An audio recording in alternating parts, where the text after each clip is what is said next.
Senhora Presidente, senhores membros do Governo, senhores deputados, uma verdadeira política de solos, de ordenamento, território e urbanismo, ao serviço dos interesses das populações e do desenvolvimento do país, só é possível na esfera pública.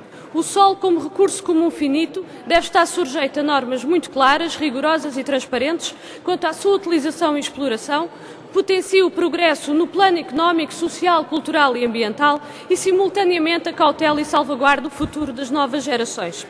Quisemos participar neste debate de uma forma construtiva, com propostas concretas. É neste contexto que apresentamos um projeto de lei que estabelece o regime de uso e transformação do solo e um projeto de lei que altera a Lei de Bases do Ordenamento do Território e Urbanismo.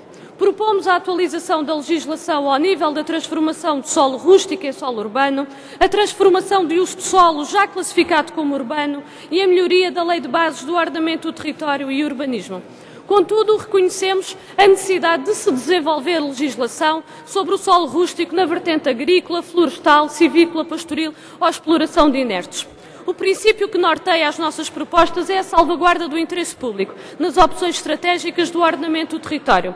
Destacamos as seguintes propostas: limitação da expansão urbana através da determinação de índices de ponderação a definir pela Assembleia da República, atendendo às necessidades de solo para as diversas atividades. Estabelecimento de normas que definam as formas de organização coletiva de uso e exploração de áreas determinadas de solo. Obrigação de reposição do solo no estado anterior quando se verificar o seu uso ilegal. Utilização do processo excepcional de expropriação para a satisfação do interesse público quando se verificar o absentismo do proprietário e, caso o proprietário se oponha à expropriação, há a possibilidade do pagamento de uma renda. Permissão de expropriação para edificabilidade de habitação para satisfação das necessidades é sempre para construção de habitação a custos controlados. Reforço da eficiência do sistema de gestão territorial, aprofundando a autonomia responsável dos diversos protagonistas. Articulação da avaliação ambiental com o sistema de gestão territorial, privilegiando o seu exercício aos níveis territoriais mais abrangentes, evitando a repetição de procedimentos. Reforço do Programa Nacional das Políticas de Ordenamento do Território, através da definição das várias políticas com incidência territorial e a compatibilização da estratégia enunciada e as políticas governamentais. Reforço dos planos de urbanização e dos planos de pormenor. Aprofundamento da concepção de planos especiais, definindo-os como instrumentos adequados para a gestão de áreas excepcionais do território, considerando os recursos existentes. Determinação da classificação do solo rústico para uso industrial isolado devido à imposição da natureza e o impacto do tipo de atividade. Senhora Presidente, senhores membros do Governo, senhores deputados, para nós, o debate sobre as opções para uma política de solos, ordenamento do território e urbanismo reveste-se da maior importância para o nosso futuro coletivo. Participamos e participamos ativamente neste debate, com respeito pelas diferentes opiniões, mas com a total disponibilidade para um sério e aprofundado debate de especialidade que esperemos que seja o mais amplo possível e com a recolha de contributos dos diferentes intervenientes. Esperamos que os partidos com assento parlamentar tenham também a mesma abertura. Disse.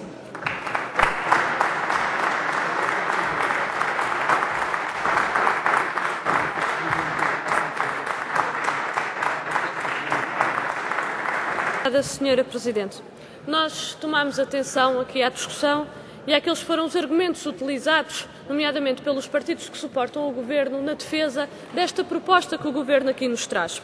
Mas ficamos com a seguinte questão: é que todos aqueles princípios que devem ser os princípios elementares e estratégicos que devem definir uma política de solos e de ordenamento do território e urbanismo, que é a defesa e salvaguarda dos princípios dos interesses públicos, que é a preservação do nosso património natural e ambiental, a garantia da atividade do setor primário e secundário e o assegurar as infraestruturas, equipamentos e espaços públicos sob gestão pública, não estão assegurados nesta proposta. Ou seja, eles não são protegidos na proposta que o Governo nos apresentou, apesar da nossa Constituição privilegiar nestas áreas a salvaguarda dos interesses públicos. O que nós vemos nesta proposta é a sistemática e existente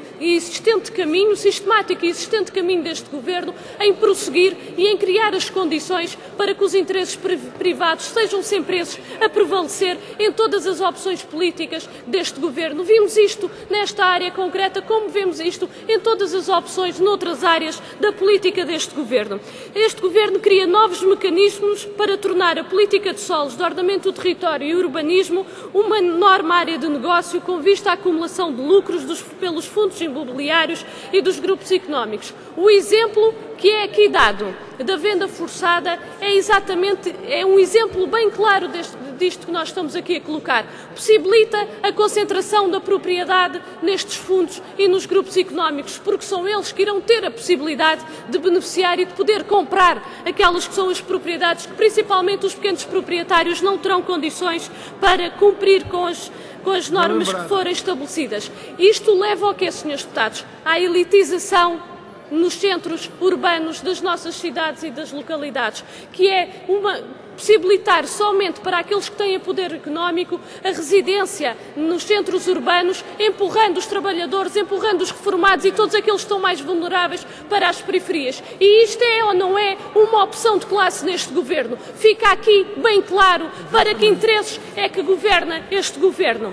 Mas a proposta do Governo desvaloriza os instrumentos de gestão territorial. Ao contrário daquilo que foi aqui anunciado, o Governo não reforça os planos nacionais, regionais e especiais. Muito pelo contrário, desvaloriza-os ao transformá-los em programas. Porque ao transformá-los em programas está claramente a assumir o abandono do planeamento. Falou-se aqui em flexibilização. É exatamente isto. Porque se abandona o planeamento rigoroso, o planeamento em que se define claramente o uso de áreas determinadas do solo e a sua respectiva regulamentação para a substituir por meras orientações programáticas, proporcionando assim as condições para a concretização das pretensões dos privados. Mas estes programas nacionais, regionais e especiais são suscetíveis de diversas interpretações, dificultando a transposição para os planos intermunicipais e municipais. E para terminar, esta proposta prevê ainda um aspecto que nós consideramos perfeitamente inaceitável, que é sancionar os municípios que não vertam para os respectivos planos intermunicipais e municipais as orientações destes planos, destes programas nacionais, regionais e especiais no prazo que estabelecerem. Nós rejeitamos qualquer tipo de sanção que se queira aplicar aos municípios nesta matéria, porque o próprio Governo esquece que ele próprio é incumpridor também nesta área. Por isso fica aqui bem claro, de facto, quero terminar, senhora deputada. Vou terminar, senhora Presidente, só dizer o seguinte, que este caminho que está aqui a ser prosseguido não é um caminho correto, não é o caminho que salvaguarda o interesse público e não é o caminho que salvaguarda as futuras gerações.